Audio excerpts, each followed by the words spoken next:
Fala galera, estamos começando mais um episódio do Roda Bíblica Podcast, aquela nossa conversa semanal, aquele nosso encontro semanal, para a gente poder bater papo, trocar ideia, conversar, conhecer gente nova e com todo mundo reunido, a gente poder aprender, estudar, avançar, crescer, conversar. Bom, nosso objetivo aqui é sempre levar até você uma conversa agradável sobre assuntos interessantes que possam, obviamente, te edificar também, certo?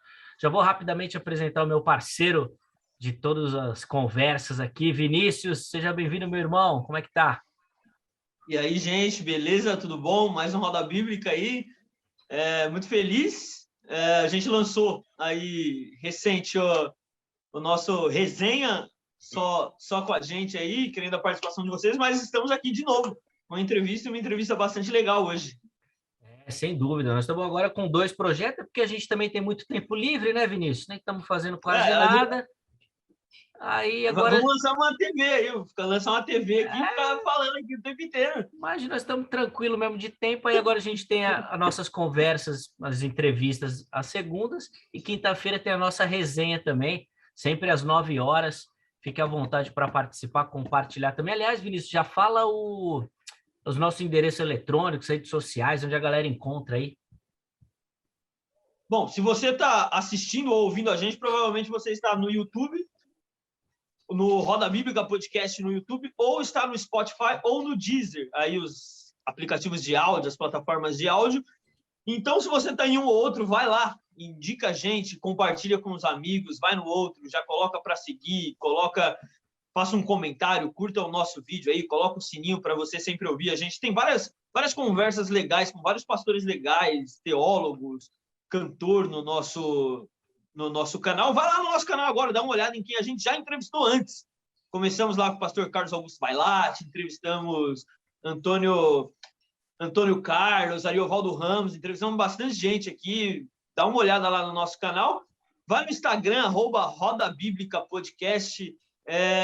Você acha a gente, acha todo mundo que a gente entrevistou também, confere lá toda a nossa programação, tudo que a gente tem, consegue palpitar, consegue comentar, manda mensagem para a gente que a gente responde rapidinho para você. Exatamente. Aliás, se você ainda não é inscrito, se inscreva no nosso canal, dá aquele like no vídeo também para dar uma moral aí para a gente e pode ir comentando aí no chat ou mandar os seus comentários, que a gente também está sempre online aí e nós vamos conversando por essas plataformas e ferramentas. Inclusive, pelo nosso perfil no Instagram, é o lugar onde você vai mandar a sugestão de tema e poder conversar com a gente sobre as nossas resenhas toda quinta-feira, tá bom? Vinícius, agora a responsa é sua, né, cara, de apresentar o nosso convidado aí para a gente poder começar a nossa conversa. Pô, que responsa, hein? Essa responsa aí era de outro cara aí. Bom, o nosso convidado chegou a mim como o cara. Foi assim que me apresentaram. É o cara que vocês precisam entrevistar. É uma indicação do nosso amigo pastor Nilson, que já foi entrevistado aqui pela gente. É pastor da Casa do Bem, um nome bastante curioso, que a gente vai entender aqui o porquê. E o nome dele também é bastante curioso e a gente vai tentar entender esse nome também. Pastor Elter Alves. Pastor, seja bem-vindo. Muito obrigado, pastor. Bom, pastor, seja bem-vindo. Muito obrigado, sempre bom, como conversamos aqui em off, sentar nessa mesa, nessa roda de conversa, para juntos compartilharmos a vida, o reino de Deus. Espero que nesse bate-papo, de alguma forma, a gente consiga trazer um pouco de edificação para a fé dos nossos irmãos, aqueles que acompanham o canal. Muito obrigado de coração, responsabilidade, ser indicado pelo Mano Nilson, que, aliás, para vocês terem uma ideia, eu não conheço o Nilson pessoalmente. Nós nos conhecemos virtualmente, temos amigos em comum nas redes, para ter uma ideia do que essa ferramenta faz, né? Nos conecta com pessoas que presencialmente não tivemos o prazer de conhecer, de ter contato, mas virtualmente nos tornamos grandes amigos e o Nilson se tornou uma referência para o nosso ministério também. E conhecer vocês também, mesmo que virtualmente. Muito obrigado pelo convite. Sem dúvida, é interessante mesmo essa questão, né, pastor? Porque apesar da distância, a gente parece muito próximo, né? Quando alguém me perguntar, eu vou falar, não, conheço o Elter, sim, meu amigo, a gente já conversou, verdade. Já não é? E não só isso, né? O Evangelho nos une, Sim, a graça de Deus nos fez família e hoje nós podemos nos chamar de irmãos, né? sim. Mesmo sendo pessoas distintas, de famílias distintas, mas por causa do Evangelho e por causa de Cristo, podemos chamar um ao outro de irmão. Isso é muito bom. Amém. Sem dúvida. O Vinícius começou falando do nome, pastor. Vamos iniciar por aí, então, porque eu também tenho um nome difícil, e aí por isso eu já escolhi um apelido já para ficar usando, para ficar mais fácil, né? Porque Eliezer é mais complicado, assim, não é sempre que sai. Mas tem alguma explicação do Elter, pastor? Sim, sim. Essa ideia foi do meu pai, na realidade, né? Meu pai chama Hélio, minha mãe Teresa. Pegaram o El de Hélio, T de Teresa, uniram e saiu isso daí. Boa. Inventou um nome legal. Não, eu não sabia, mas tem muitos Elters. Olha só que legal. Inclusive tem até um apresentador que trabalha na Rede Globo que chama Elter também. É um nome bem peculiar, né? Assim, bem difícil de encontrar, porque se encontra Elder, Elton, né? Uhum. Mas Elter é difícil de achar mesmo. Mas no meu caso é curioso, né? É a junção do meu pai e da minha mãe, Hélio e Teresa, saiu Elter. E vamos que vamos com esse nome mesmo. Boa. Bom, se todos Elters são de pais Hélio, de mães Teresa, se você chama Hélio, fique em paz que tem uma Teresa na sua vida. Vai chegar. Boa. Que assim seja. Ô, pastor, a gente falou do seu nome. Fala pra gente da sua caminhada, como que você chegou, onde chegou, já nasceu na caminhada que está hoje, na fé, se converteu em algum momento, a sua família. Conta pra gente um pouquinho da sua história. Bom, eu cresci no Evangelho, né? Sou filho de pastor. Meu pai se converteu após o meu nascimento, mas quando eu nasci, minha mãe já era cristã, né? Já frequentava a igreja, a comunidade local. Então, eu cresci dentro da igreja, nos corredores do templo.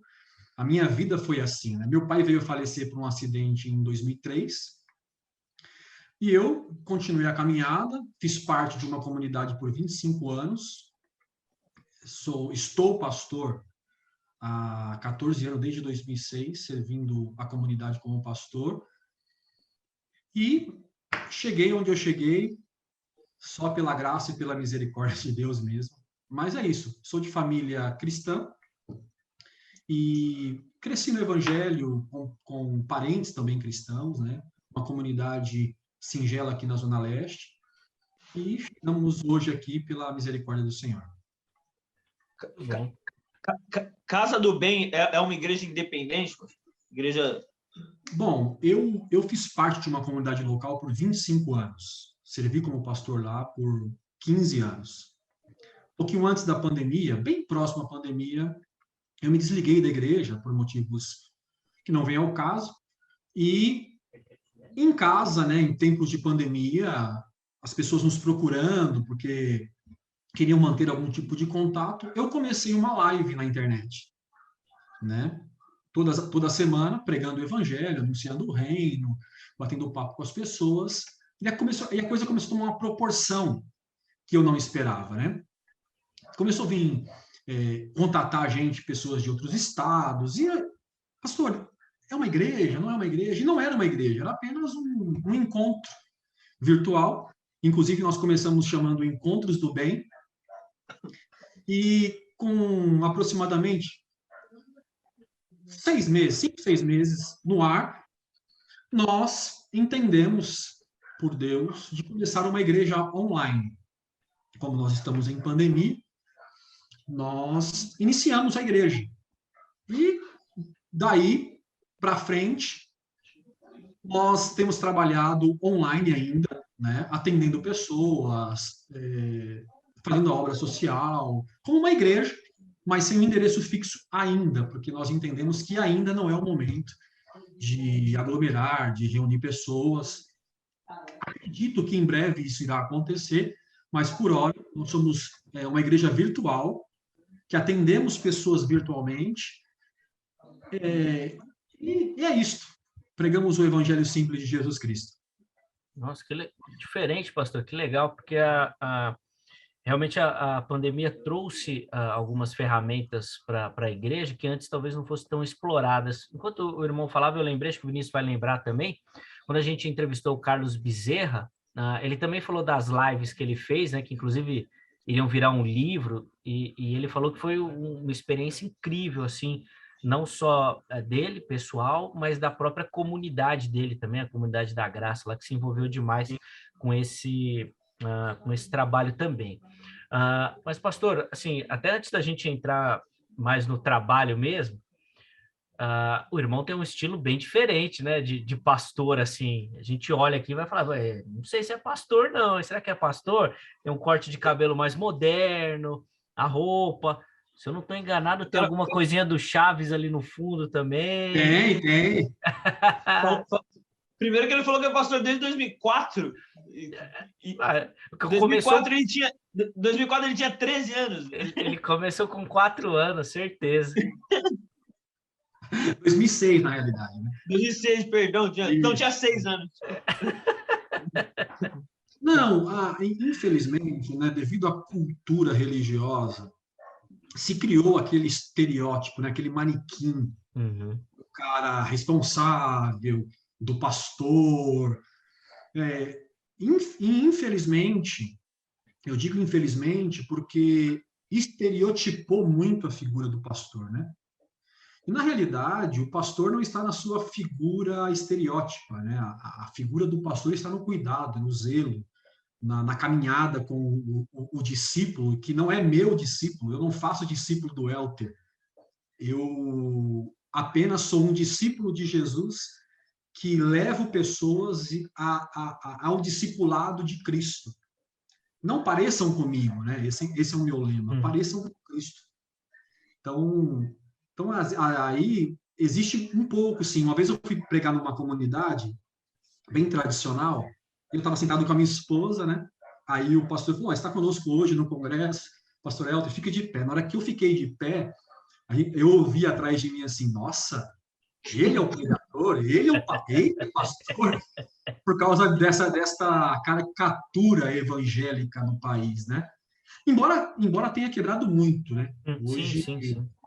Hoje, com o avanço da igreja neopentecostal, principalmente, essa figura daquele pastor de terno e gravata, careca, barrigudo, já está ficando para trás, né? Mas é isso. Pô, que legal, pastor. Fala para a gente, pastor, um pouquinho o que é a dificuldade hoje de ter uma igreja online.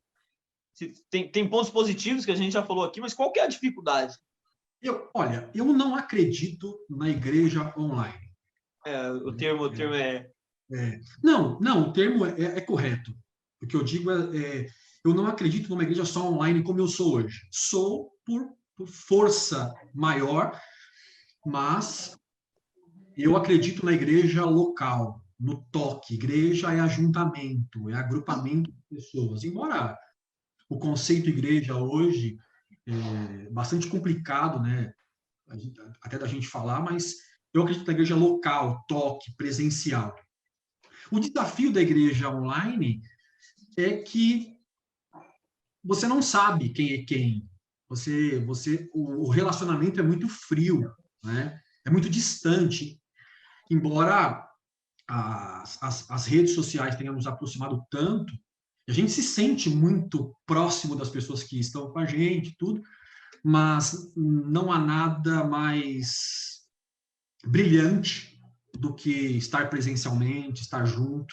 Por isso que a igreja online, ela é um desafio, mas ela traz as suas facilidades, porque por estar distante, a gente não sabe mesmo dos dilemas das pessoas, a gente não conhece a fundo o que as pessoas estão vivendo. É muito frio, né? É muito superficial o trabalho, mas é necessário.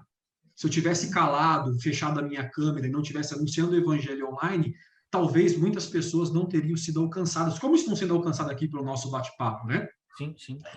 Mas eu prefiro a igreja local, tete a tete, o abraço, o carinho, o apoio. É isso. Pastor, recentemente, inclusive eu e o Vinícius, a gente estava conversando sobre essa questão de espiritualidade e religiosidade. E aí o irmão até falou que a questão online assim, afasta dessa proximidade. Acredita que reforça essa questão da religião, ou seja, faz porque às vezes quer pagar alguma coisa, ou quer cumprir alguma coisa, ou quer fazer, acaba reforçando isso, ou o irmão acho que não tem muito essa questão por ser online ou presencial, ser diferente? Não, com respeito à igreja, porque quando a gente fala de igreja, que igreja nós estamos falando? A igreja institucional ou a igreja orgânica? A igreja organismo, né? A organização organismo. Quando fala do organismo, online, presencial, na rua, no apartamento, no escritório, ela é efetiva, né? Ela funciona. Claro, nos tempos bíblicos, nos tempos de Jesus, não tinha essa ferramenta. Se tivesse, provavelmente, Jesus faria uso dessa ferramenta. Só que só esta ferramenta, que é o meu caso hoje, é fria. Ela é uma comunhão, mas é uma comunhão ainda parcial. Só que pode ser que tenha pessoas que fazem por questão religiosa, por questão para cumprir rituais, mas eu acredito que não seja ruim, não, que é uma boa ferramenta, que é importante, é necessária para os nossos dias, alcança muito mais gente, muitas pessoas nos conhecem e acabam conhecendo também o evangelho que nós anunciamos, que não é novo, é o evangelho de Cristo, mas, como nós vemos hoje, né, eu digo para alguns amigos assim, o tempo de pandemia, onde as igrejas foi para online, foi bom? Foi, mas também escancarou muita coisa ruim. Muita coisa ruim. Muita pregação ruim, muita estrutura ruim. Então, principalmente a pregação. Tem muita coisa ruim na rede. E isto ajuda? Não. Isso acaba atrapalhando porque vai causando inquietações nas pessoas, questionamento no coração das pessoas. O que é certo agora? Que eu vi aqui, agora eu vi aqui, agora eu vi aqui. Já dizia um pastor amigo que as ovelhas da igreja hoje têm 5, 6, 7 pastores, né? Sim. Pastor da igreja, pastor do rádio, pastor da TV, o pastor que eu gostei do jeito dele falar. Então, quando o pastor local vai falar, não, mas o fulano não fala assim. Então, cria essa dificuldade. Então, é um grande desafio hoje ser igreja neste tempo presente. Pastor, a gente entra no seu Instagram, a gente lê a frase lá, um lugar para repensar a fé. É uma frase que o senhor... Você coloca lá. O que é que as pessoas estão pensando que a gente precisa repensar? Bom, toda crença que não é questionada diariamente, ela está passível a se tornar uma crença religiosa. Por quê? Porque o evangelho é um repensar todo dia.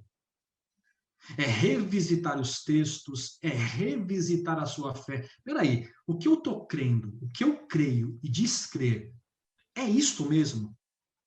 Porque se eu crer cegamente naquilo que eu ouvi e li e tornar aquilo um ponto final, eu passo a me tornar um fundamentalista do evangelho, ou religioso, melhor dizendo.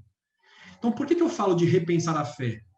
Porque como nós estamos em processo de crescimento, ninguém aqui já chegou ao pleno conhecimento do nosso Senhor Jesus Cristo. Então, todo dia, como falhos que somos, precisamos repensar, criticar aquilo que cremos, a nossa fé.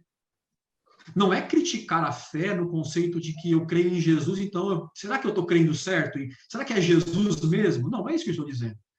Quando eu falo de repensar a fé, é repensar aquilo que Jesus disse, aquilo que as Escrituras dizem, aquilo que os apóstolos disseram e trazer para o chão da vida, né? Para o chão de fábrica.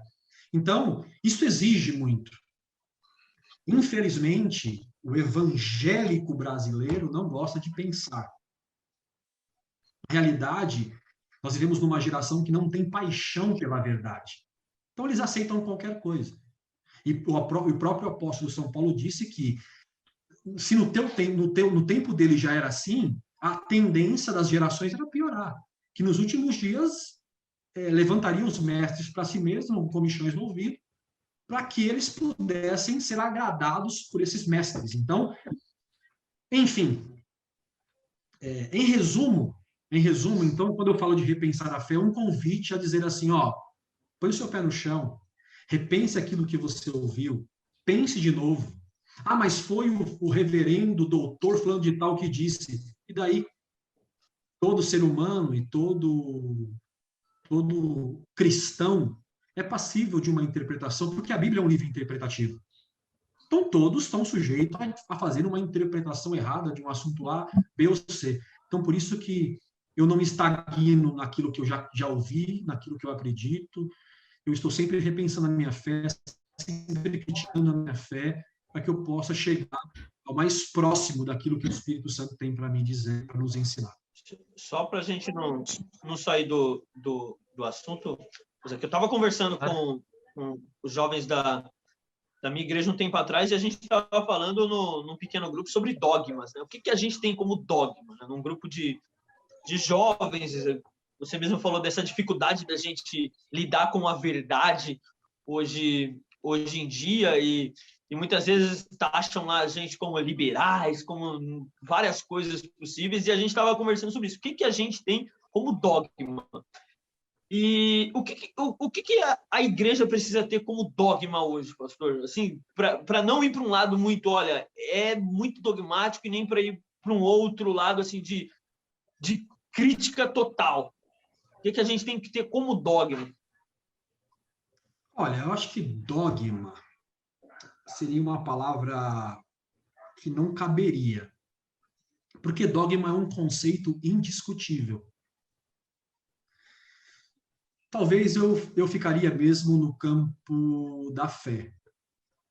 Porque dogma, quando você tem um dogma, você não quer discutir ele. Aquilo é para você um ponto final e acabou. Talvez, dentro da sua própria pergunta, poderemos dizer que o dogma da igreja é Cristo. Então, a morte e a ressurreição de Jesus é indiscutível. Foi por aí que a gente foi então, também. Talvez, porque princípios, existe um princípio elementar do evangelho, ele é indiscutível. É aquilo, é o que está escrito, e ponto. O propósito de Deus está explícito nas Escrituras. Todos pecaram, carecem da glória de Deus, carecem da misericórdia do Senhor. Cristo veio e morreu pelos nossos pecados, ressuscitou para nos dar nova vida. Ponto. Nós não discutimos. Este princípio nós não negociamos. O problema é que a igreja não fica aí. A igreja institucional coloca como dogma, como ponto final, o estatuto. A liturgia no templo. E eles defendem mais a liturgia do templo e do estatuto do que o próprio evangelho de Jesus. E aí está o perigo. Por isso que a igreja hoje no Brasil é uma igreja institucionalizada. Não é mais a igreja que rege a instituição, é a instituição que rege a igreja. A instituição está matando a igreja. E por causa do quê? Vamos defender os nossos dogmas. Então, em nome do dogma, eu trituro pessoas, eu passo por cima de quem tiver que passar, para que o ritual, o dogma, o fundamento da instituição não seja quebrado. Então, infelizmente, essa é a realidade nossa no que diz respeito ao nosso contexto como cristãos no Brasil. A defesa do dogma, a defesa da lei, da instituição, vem triturando. Nós somos um triturador de gente. Um triturador de gente. A gente até conversou aqui no Roda Bíblica, já recebemos aqui vários apologetas bem destacados, assim, e eu sempre comentei um pouquinho disso, assim, que eu achava que a nossa preocupação em defender a fé, ela passava do ponto de simplesmente expor as escrituras, mas ele ia nesse sentido que o pastor acabou de falar, de você acabar com a pessoa. Então, você não está simplesmente defendendo a sua fé, mas você está querendo colocar na outra, impor, ou, sei lá, ou utilizar a sua fé para machucar, para expor, não sei. Eu também fico muito com essa impressão, assim, que essa defesa extrapola. O próprio Jesus não defendeu a sua fé. O próprio Jesus demonstrou a sua fé defendendo pessoas. Sim. A parábola do bom, as melhores parábolas de Jesus nasceram com embate com o religioso. A parábola do bom samaritano, Jesus conta que um cara vinha caminhando, foi espancado, caiu no chão.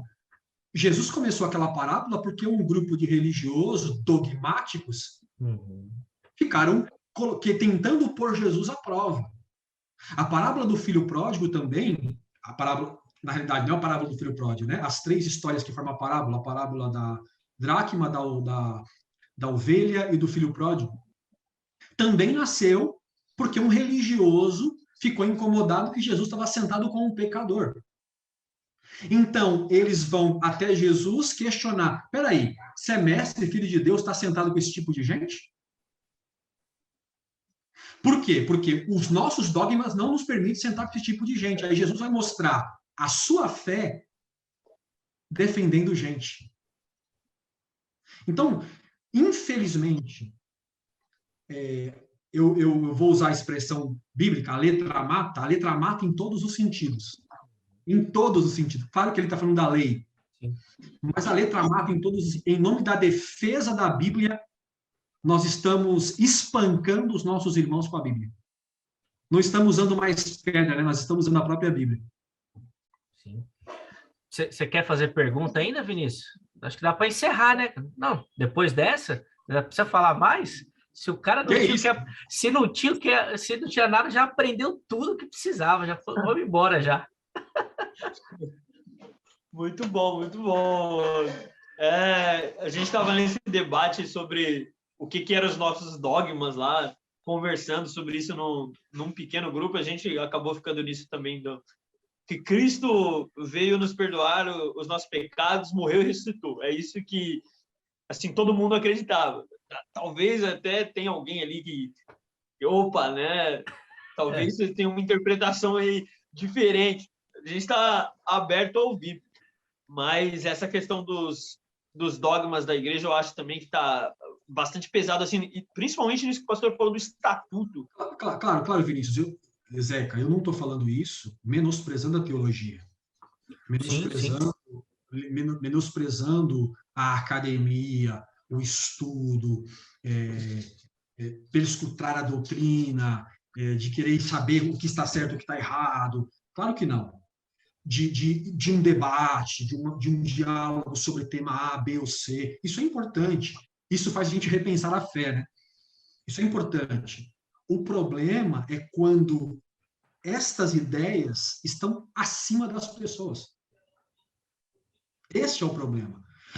Deixa eu só dar um panorama aqui da parábola do filho pródigo que a gente estava citando aqui. Jesus colocou 3 elementos na parábola. Vamos pegar o contexto. Um religioso questiona Jesus porque ele está sentado com o pecador. Aí Jesus conta 3 histórias com uma parábola. Introdução, corpo e conclusão. Jesus coloca, primeiro, a ovelha perdida, a dracma perdida e uma pessoa perdida. Por que Jesus colocou primeiro uma ovelha e uma dracma? Porque ovelha e dracma, naquela cultura, era o recurso monetário daquela época. Exatamente o que os religiosos amam. Religioso ama dinheiro. Igreja para religioso é planilha de Excel. Pessoas são números de Excel. Então, os religiosos amam dinheiro. Jesus chegou até condená-los porque eles fingiam que iam na casa das viúvas orar e, na realidade, estavam indo lá para roubar elas. Então, Jesus coloca lá. Aí a gente... Eu não vejo problema. Eu até já comentei isso uma vez numa live que eu fiz. Eu não vejo problema de usar a parábola. Jesus perdeu uma ovelha. Se ele perdeu uma ovelha, ele deixa as 99 e vai atrás de uma. A gente sempre ouviu isso e não está errado. Mas o conceito da parábola, Jesus não diz que... Jesus não está falando do pai. Olha o que Jesus diz. Qual de vós, tendo 100 ovelhas, perdendo uma, não deixa as 99 e vai buscar uma? Por quê? Porque para quem ama o dinheiro, perder um é muita coisa. Então, Jesus, olha o que Jesus fez com eles. Vocês, se perder uma ovelha, corre atrás. Se vocês perder a dracma, vocês varrem toda a casa para procurar a dracma, o dinheiro que você perdeu. Aí Jesus conclui a parábola colocando uma pessoa. Mas quando é uma pessoa, vocês descartam? Quer dizer, então, que correr atrás de ovelha, que a lã te traz dinheiro, que o leite te dá dinheiro, a dracma, que é o dinheiro, vocês correm atrás. Mas quando é uma pessoa perdida, aí vem o filho mais velho, representado na parábola, esse teu filho que desperdiçou, Jesus coloca um cara que desperdiça dinheiro, para deixar os caras. Um cara que gastou dinheiro. Religioso não gosta de gastar. Já repensei minha conta todinha aqui agora. Um cara que gasta dinheiro, o mais velho está reclamando por que o pai aceitou um irmão. Por quê? Ele está assim, ó, mas o senhor deu para ele um boi cevado, para mim o senhor nunca deu um cabrito. A preocupação do religioso não é o irmão. A preocupação do religioso é o boi cevado. Porque o religioso, ele ama o patrimônio. A fé de Jesus ama a pessoa. Ah, mas ele perdeu tudo, não tem problema. Porque eu não estou preocupado com o recurso. Eu estou preocupado com a pessoa. Esse é o evangelho de Jesus. Só que nós, em nome dos dogmas, matamos pessoas. Você não tem que ficar aqui mesmo, que você é um pecador miserável. E eu sempre digo isso também, é claro, gente, é claro. Não estou falando isso para a gente tomar. Agora nós vamos abrir a porta, porque já dizia a sabedoria popular: quem poupa o lobo, mata a ovelha. Né? Sim. Já diagnosticou que o cara é lobo, que a pessoa é... Se você deixar o lobo lá e poupar ele, ele vai comer a sua ovelha, vai comer a ovelha de Jesus. Então tem que corrigir. Só que este paralelo do evangelho com a instituição tem feito as nossas igrejas ser o que ela é hoje. Trituradora de carne. Que eu atendo de pessoas machucadas, porque tem que dar... Os caras dão relatório o dia inteiro no banco, do trabalho. Que chega na igreja tem que dar relatório. Onde você foi? Você viajou para onde? Vai comprar um carro, tem que contar para o líder, não sei de onde, se pode comprar o carro. Se está liberado para pintar a casa. Pelo amor de Deus. O evangelho é ter as pessoas perto, mais livre, como diz Zé Bruno. Então, nós queremos a liderança religiosa, que é o quê? As pessoas perto e dominá-las delas. É por isso que vem as teorias da autoridade espiritual, cobertura espiritual, por aí vai. Deixa eu parar por aqui. Mas se tem alguém que entende dessa opressão aí, é o Zé. O Zé sabe bem. Estamos doidos para ele vir falar aqui um pouquinho para a gente também. Vamos ver se a gente consegue chegar nele lá. Pastor, quando a gente pensa e analisa essa questão que o irmão está colocando agora, eu estava lembrando aqui de um livro, acho que o Vinícius vai lembrar também, acho que teve aula com ele, com o Paulo Romero, que ele fez um livro falando exatamente disso, né, de pessoas decepcionadas com o evangelho. Isso. É um livro famoso dele. Muito, muito. E, se eu não estou enganado, ou do final dos anos 90 ou do começo dos anos 2000, já tem um tempo já esse livro. Ou seja, isso que o irmão está falando agora não é novo, mas parece que não mudou, né? Não mudou, e eu não sou muito esperançoso com a igreja institucional, não sou. Eu acho que ela sempre existiu, desde o tempo de Jesus. Ela está se fortalecendo com o Estado, entendeu? Essa ponte que estão fazendo entre a igreja e o Estado não vai dar bom. Não vai dar bom. Não está dando e não vai dar bom. Não estou aqui para criticar governo A, governo B, governo C. Enfim, nós somos um país democrático, a democracia vence sempre. Mas, infelizmente, é isso. É isso que a gente vê, não vejo com bons olhos. Esses dias eu estava lendo um livro e o pastor contou uma experiência que ele teve, que ele chegou para uma prostituta e perguntou para uma prostituta assim: qual lugar qual seria o lugar, o último lugar que você colocaria os seus pés, que você iria na sua vida? Ela disse assim, em uma igreja. Por que ela respondeu em uma igreja? Porque este é o espírito da igreja. A igreja, é um recanto de santos e não mais de pecadores. Nós estamos selecionando quem entra e quem sai. Jesus comparou seu reino a um rei que deu uma festa. Ele disse assim, ó, chama os convidados para eles virem. Eles não foram. Vocês conhecem a história. Sim. Aí, o rei falou, então vai, chama os coxos, manda entrar os defeituosos, manda entrar. Só que não encheu o salão. Aí Jesus diz assim, ó, faz o seguinte, vai para os becos e vai para os valados. Que tipo de gente você encontra em beco e valado? Só que o evangelho não seleciona, mas a igreja seleciona. Tá? Os porteiros do céu, né, que a gente já ouvia falar há tanto tempo. É verdade. Pastor, a gente está falando... Conversamos aqui recentemente também sobre a igreja ideal, a gente estava falando mais ou menos sobre isso, e surgem sempre essas críticas sobre a instituição, sempre.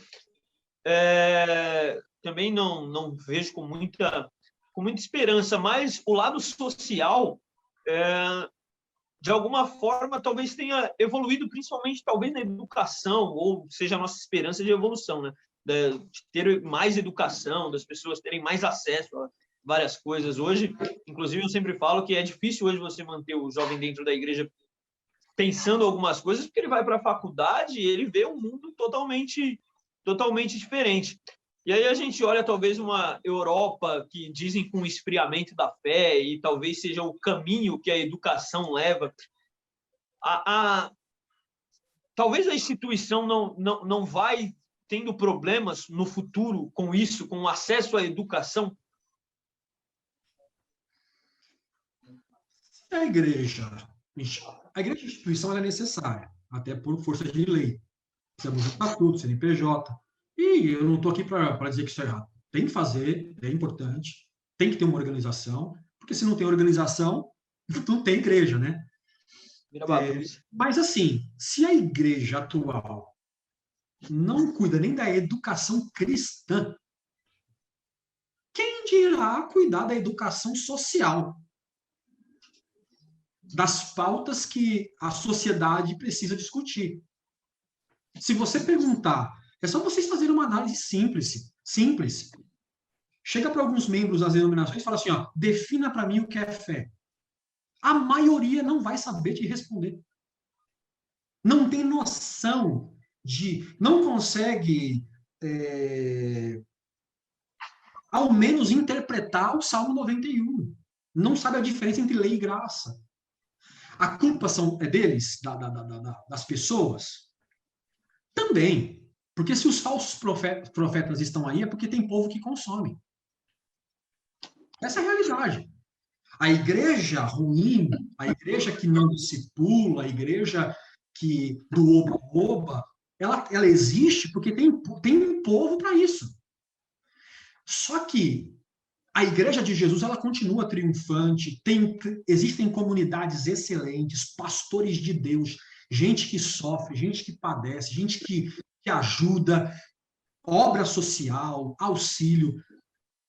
Mas, infelizmente, as megas, os televangelistas, são quem?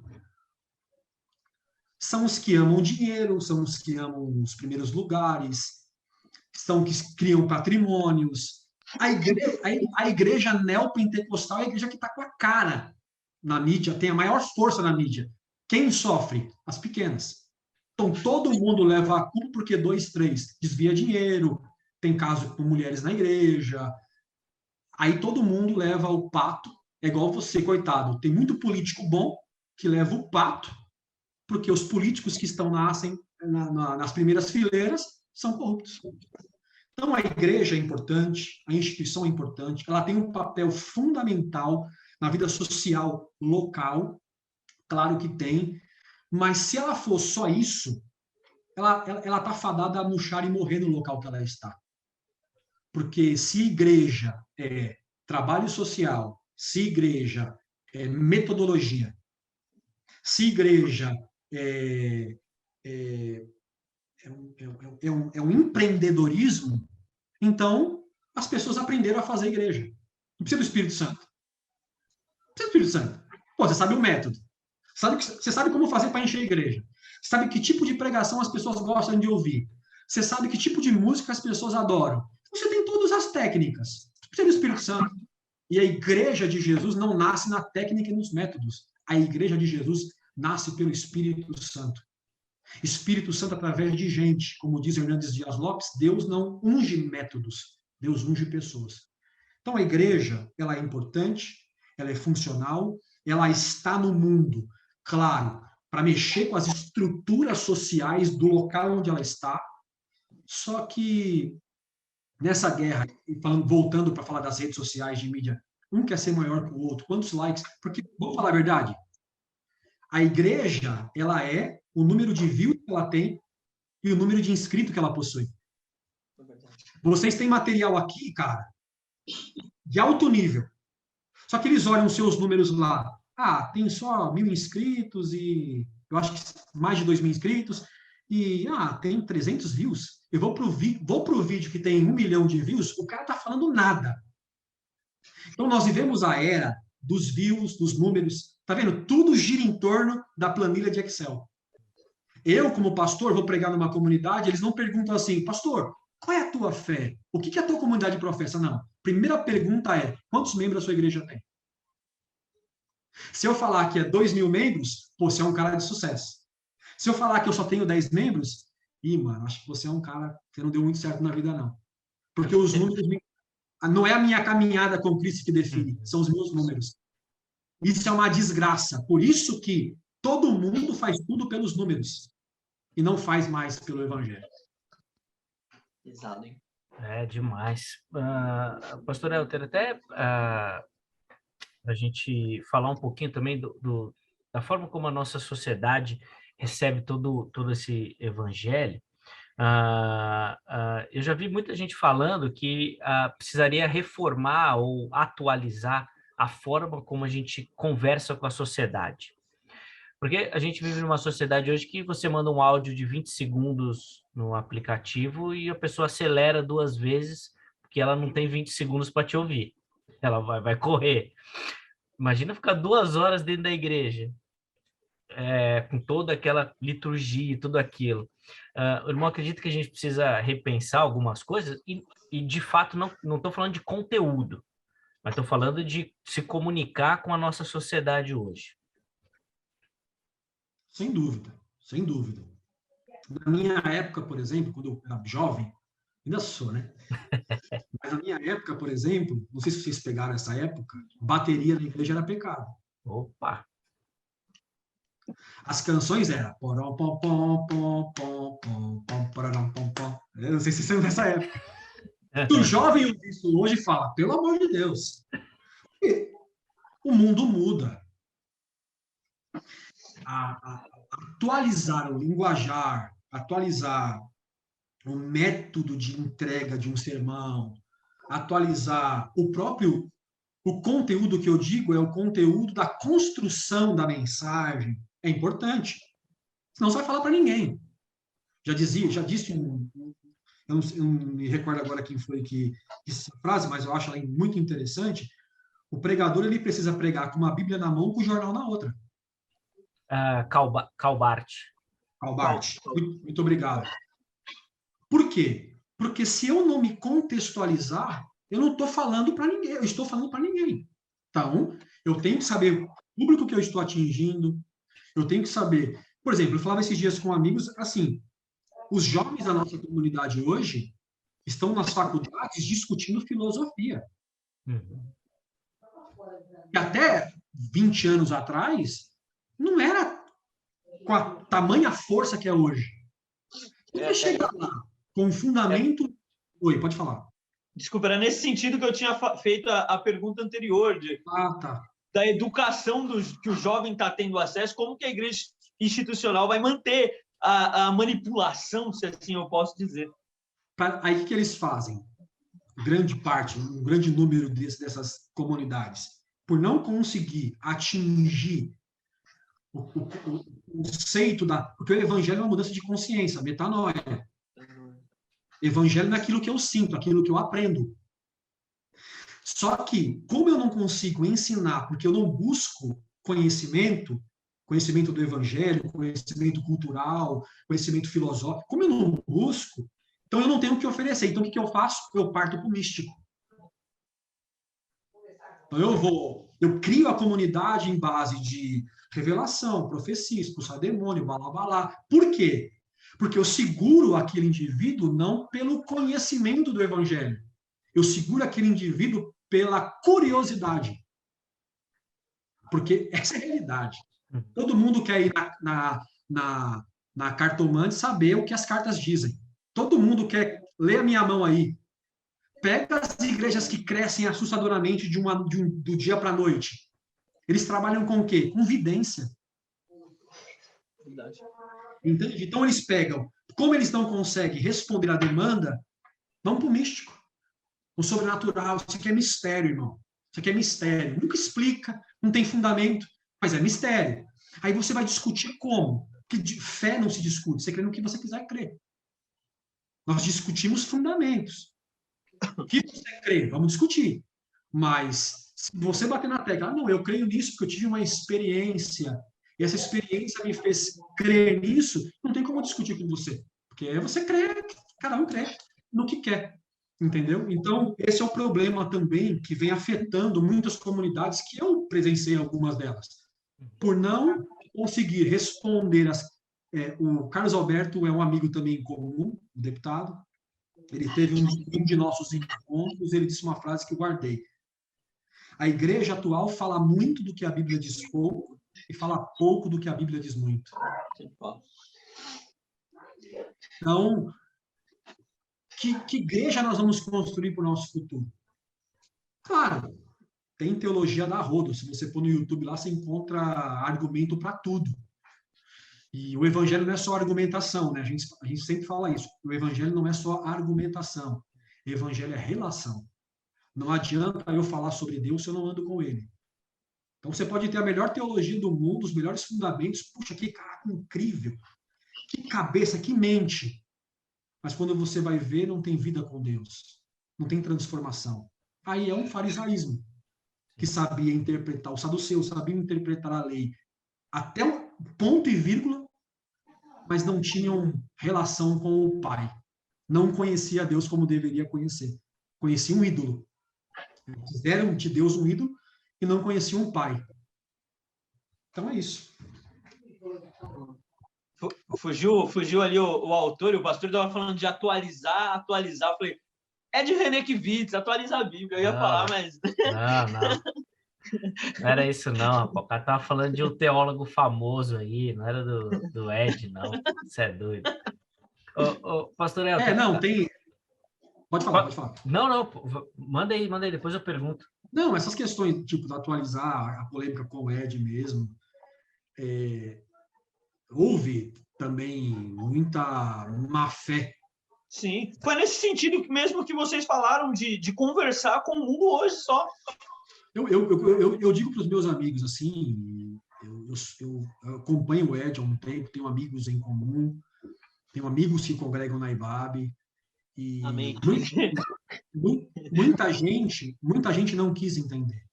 Nós não estamos falando de número, está falando de número. Quando o Ed falou aquilo, dentro do contexto que ele falou, tal, quem é um pouco inteligente para ouvir, sabe o que ele estava querendo dizer, mas o Ed é um cara inteligente, ele sabe o que ele fez. Ele fez tudo pensado, o Ed não nasceu ontem, a gente sabe disso. Mas o que você viu na rede? Um monte de teólogo pegando a imagem do Ed e colocando na capa clickbait. Aí eu faço a pergunta, por que o teólogo não pôs a cara dele lá? Sabe por quê? Porque ele queria views.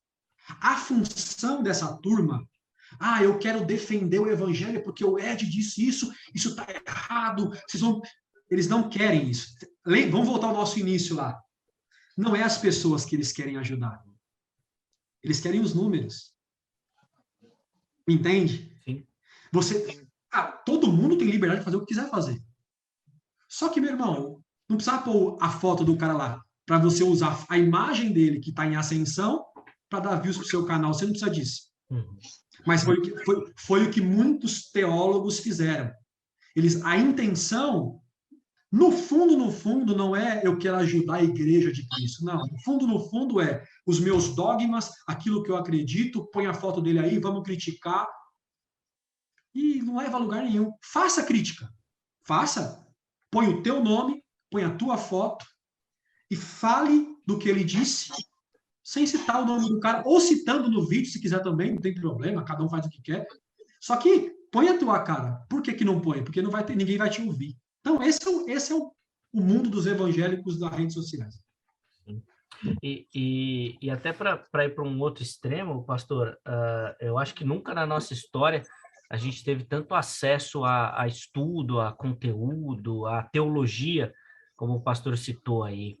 A gente talvez nunca tenha tido tanta gente aprendendo hebraico bíblico como a gente tem hoje. Diversos muita gente cursos, boa. Muitos professores bons, cursos online, a coisa está super difundida. Mas, ao mesmo tempo, a gente vive uma época com uma polêmica que eu acho muito contraditória nesse sentido, que algumas igrejas aqui em São Paulo, nessa época de frio, têm sido criticadas porque não estão abrindo as portas para receber os moradores de rua. E aí eu fico pensando, poxa, a gente nunca estudou tanto, mas talvez a gente nunca ajudou tão pouco também, né?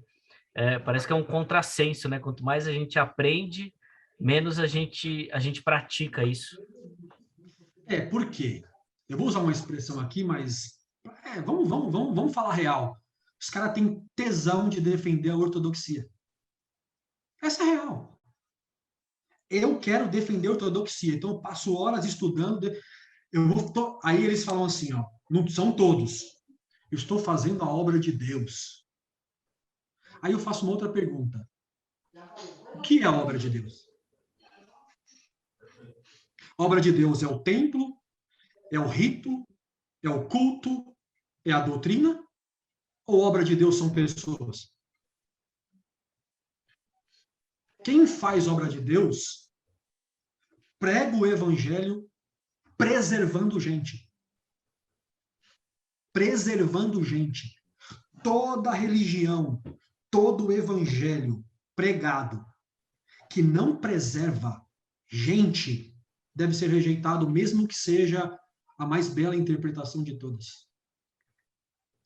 Jesus fez isso o tempo todo, colocando gente na frente dos ritos. Por isso que o maior problema de Jesus não foi com o pecador. Jesus nunca teve embate com o pecador. Todos os embates de Jesus foi com religioso. O problema de Jesus era os religiosos, tanto que foi os religiosos que o mataram.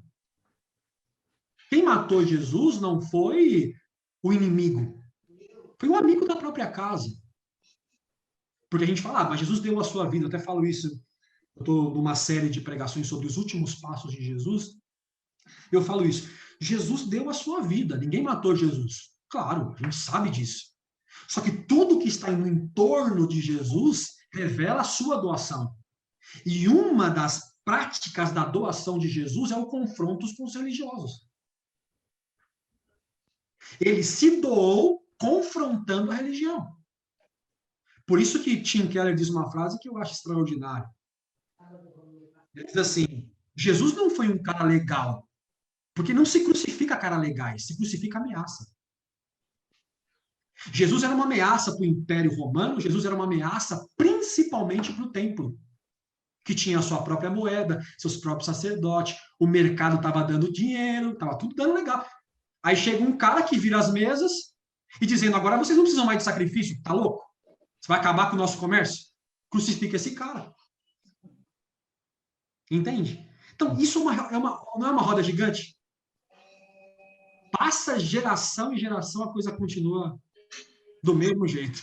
É por isso que eu falo, eu não sei se eu tenho tanta esperança, não. E se o evangelho também diz que a tendência é piorar, o mundo vai de mal a pior. Sim. É só quando o reino chegar, é só quando o reino de Deus chegar. Cada dia mais os homens serão amantes de si mesmos, cada dia mais vão usar o nome de Deus como fonte de lucro. A tendência é piorar. Mas nós vamos acendendo fagulhas do reino, né? Aqui, ali. Sinais, né? Nós vamos acendendo os sinais do reino por onde a gente passa. Respondi a sua pergunta? Desculpa. Ah, muito, muito, muito. Respondeu sim, com certeza. Pastor, o senhor falou aí pra gente anteriormente aí dos seus amigos, né? E segue numa linha muito parecida com alguns teólogos aí que são dados como liberais, porque criticam a instituição. E esses caras que criticam a instituição são taxados como esquerdopatas, comunistas e tudo mais possível. Tem desses problemas e como que o senhor lidar com isso? O tempo todo. E ainda mais em rede social. Ainda mais em rede social. Porque, claro, nós não criticamos a instituição em si. Nós criticamos alguns indivíduos que usurparam as ovelhas de Jesus. Alguns indivíduos que fizeram do evangelho fonte de lucro. Então, os caras têm mansões, jatinho, andam dos carros mais caros do mundo, faz as viagens mais caras. Enfim, tudo em nome, estou fazendo missão. Ah, é? Não, eu tenho que viajar ao Brasil, que eu tenho igreja em tudo quanto é lugar. Não precisa. Tem eu aqui em São Paulo, eu abro uma igreja aqui. Fica na sua igreja aí no Amazonas. Os discípulos de Jesus foram espalhados. Você é contra abrir igreja? Claro que não. Só que virou um comércio. Essa é a realidade, virou um comércio. Hoje, como que funciona? Eu tenho muitos amigos pastores de igreja grande. Muitos. E os depoimentos são quase todos iguais. Se não bater a meta, tá fora, meu irmão. Você sai da frente da igreja. Tem meta. E a meta é de dinheiro primeiro. Depois tem que forçar os batizando. Tem que forçar. Eu já vi depoimento de pastor ter que achar de última hora um cara para batizar, senão ele seria tirado da frente da igreja. Rapaz, que loucura. De depoimentos de que o pastor, a equipe de obreiros dele, não tinha condições de entregar o valor anual da carteirinha de obreiro e o pastor ter que pagar porque os obreiros não tinham condição, senão os obreiros não iam ter validação da carteirinha e não seriam mais obreiros. Isso vem matando a igreja. E se precisar, eu sempre digo isso, falo para minha esposa, se precisar ser um João Batista, serei. Mas eu não ficarei calado diante de comportamentos como estes. Não ficaremos calados. Nós precisamos denunciar. Vamos citar nomes? Não preciso. Você que está nessa igreja, você que já viu isso de perto, pula fora, sai dela, povo meu. Estão usando... Porque o que eu vejo hoje, em muitos lugares? Pessoas são engrenagens de processos. E não a finalidade dos processos. Então, eu uso pessoas como engrenagem. Uma não está funcionando, eu arranco, jogo fora e ponho outra no lugar. Isso são objetos. Então, essa engrenagem precisa ser desfeita pelo poder do evangelho, urgentemente, que é a reforma. As reformas precisam ir acontecendo na igreja de Jesus. Senão, o número de desigrejados daqui para 10 anos vai só multiplicar. A maioria dos desigrejados que eu conheço, tem alguns que não querem saber mesmo, mas grande parte são pessoas machucadas. Grande parte. E até quando a gente vai ver isso ficar calado? Mas que a nossa denúncia não seja criticando os pontos errados, que a nossa denúncia seja pregando o verdadeiro evangelho. E não adianta, a gente tem que crer nisso. O verdadeiro evangelho ainda salva, cura, liberta e leva para o céu. Sim, e é um dos pilares da reforma, né? A igreja reformada sempre se reformando, e que muitas vezes a gente acaba deixando isso de lado, né? Esquecendo. Bom, não sei qual é o fenômeno que acontece aí nessa caminhada aí da igreja. Pastor Helder, infelizmente a gente vai caminhando pro final aqui da nossa conversa, né? Passa rapidão.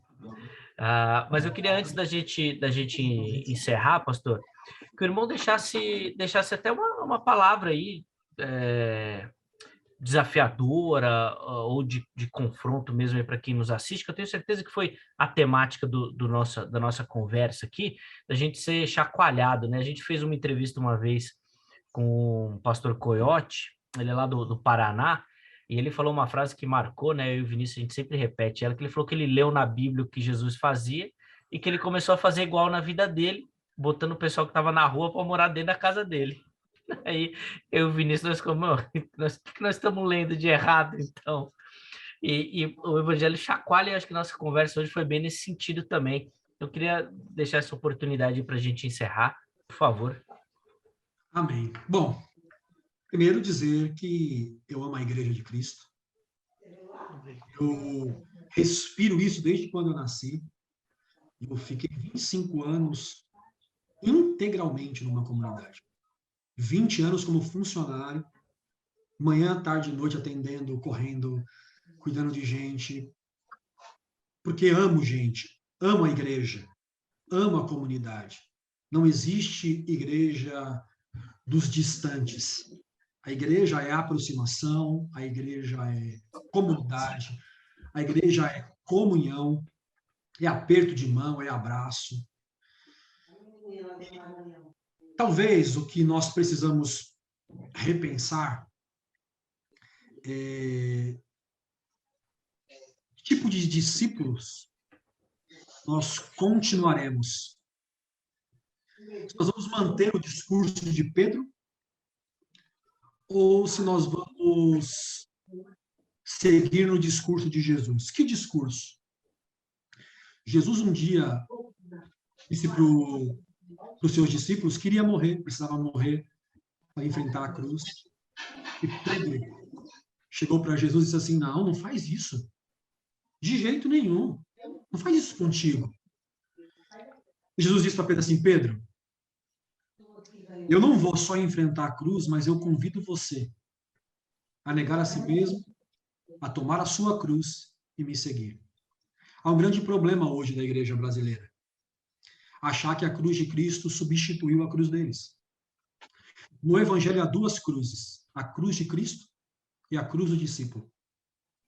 E ninguém vai passar pelo processo da ressurreição sem antes passar pela morte no Gólgota. Jesus foi para a cruz no meu lugar, no conceito eterno. Mas Jesus convida todo discípulo a ir também com ele para a cruz. Então, esta igreja hoje que diz assim: não, você não precisa ir para a cruz. Jesus já fez isso por você, de fato. Na eternidade ele fez, ele pagou o impagável e justificou o injustificável. Só que ele fez um convite. Ele disse assim, façam o seguinte agora, peguem a cruz de vocês. Ué, mas Jesus, você já não pegou a cruz por mim? Sim, peguei por vocês, agora pega a de vocês. E vão comigo. Aí há uma pergunta, e eu termino com esse questionamento, o porquê que Jesus pediu para nós carregarmos a cruz? Se ele já carregou, se ele já fez tudo. Por causa de um princípio também do Evangelho. Jesus foi exemplo. E Jesus disse assim para os seus discípulos: olha, eu dou a vida por vocês. E vocês só serão os meus discípulos se vocês derem a vida de vocês uns pelos outros. Então, Cristo morreu por mim. Então, chegou a hora da igreja dizer: eu vou morrer pelo meu irmão. Não porque eu tenho poder para salvá-lo, mas porque a minha cruz é a extensão da cruz dele. Então, que o evangelho da graça seja um evangelho predominante na nossa pregação. Mas não podemos esquecer que não existe graça sem cruz. Então, fica aqui as minhas últimas palavras para vocês. Dizer que somos família, somos igreja, e ninguém é igreja sozinho. Alguém me disse assim, eu sou a igreja. Não, você não é igreja. Até porque nas Escrituras, no Novo Testamento, não existe o pronome no singular. Se você pegar a palavra igreja no Novo Testamento, vai estar sempre assim, vós sois templo. Não é você é templo. Então, o templo é o ajuntamento. Então, eu não sou igreja. Nós três somos. Se nós três nos divorciarmos, a igreja deixa de existir. Jesus não tem vários corpos. Ele tem um corpo só. Então, a igreja é uma só. Eu sou membro. Você é membro. Nós somos membro. Mas quando falamos igreja, eu não sou igreja. A igreja nasce na relação. Por isso que Jesus disse assim, onde estiver 2 ou 3. Por que Jesus colocou o plural? Porque ele disse assim, você é igreja. Por que ele disse assim, onde tiver 2 ou 3? Porque igreja é comunhão. Só para encerrar também, eu lembrei de um texto. Jesus, quando orou, disse assim, quando vocês forem orar, entra no teu quarto, fecha a tua porta. E ora. Quando você for ainda... E o teu pai que te vê em secreto te recompensará. Olha que legal. Mas quando ele falou, quando tiver 2 ou 3 reunidos no seu nome, ali eu estou presente. Quando eu estou sozinho, meu pai vê. Quando nós estamos em 2 ou 3, o pai está presente. Legal. Esse é o poder do evangelho. Fazer de muitos um só. E essa foi a oração de Jesus. Pai, façam deles um, como nós somos um. Deus abençoe. Obrigado. Aulas, hein? O pastor, Zeca, como a gente fez na última entrevista, queria que o senhor deixasse o seu versículo o seu versículo preferido, pastor. Assim, legal. Só citasse para a gente aí o seu versículo, já que a gente teve uma aula aqui de Bíblia hoje, assim, marcante para mim. Vou lembrar disso aqui para sempre. Mas que o senhor citasse aí o versículo da sua preferência. 1 João 3:15. Deixa eu só pôr aqui, para mim não errar o texto. Ele não é o da minha preferência, mas eu vou citar ele. Peraí, 1 João. Eu vou citar ele para vocês.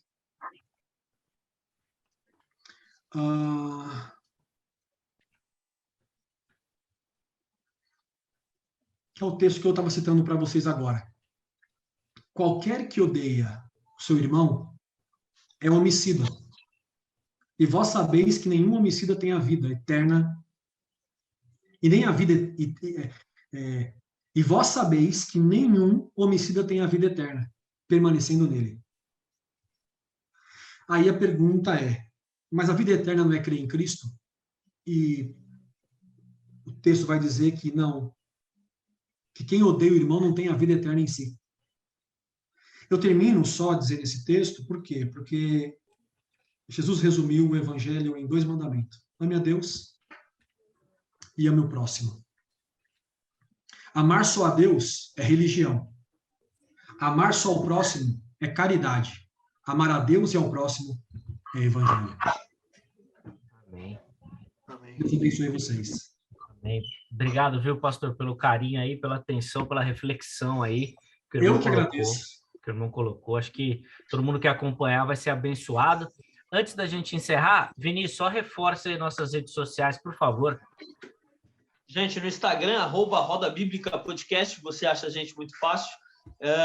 Acha essa entrevista no Deezer, no Spotify, no YouTube, manda para os seus amigos, comenta aí, coloca nos comentários o que você acha sobre esse bate-papo, como que você foi abençoado, de onde você está vendo, fala no chat para a gente. É isso, muito obrigado, pastor Elter, assim, incrível, que Deus abençoe de verdade. Sem dúvida, que Deus abençoe a vida do irmão, o ministério também, muito obrigado pelo carinho, Vinícius, obrigado, você que nos acompanhou, muito obrigado. Na quinta-feira a gente está de volta com o Resenha, na próxima segunda, com mais um convidado muito bacana aí para a gente poder conversar, tá bom? Forte abraço e até a próxima!